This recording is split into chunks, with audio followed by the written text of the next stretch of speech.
Karnataka Chief Minister D.K. Shivakumar said that former Union Education Minister Dharmendra Pradhan did not resign voluntarily, but was forced to step down due to pressure from students and the youth. Speaking to reporters on July 26th, Shivakumar said Pradhan's resignation was not the result of pressure from any political party or government.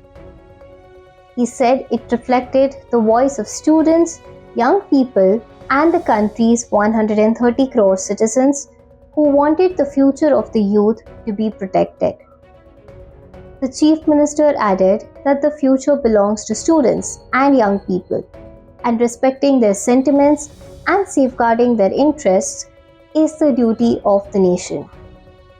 Meanwhile, Union Minister H.D. Kumaraswamy said Pradhan's resignation reflected the NDA government's commitment to accountability. Karnataka BJP President BY Vijayendra welcomed the appointment of Prahlad Joshi as the new Union Education Minister.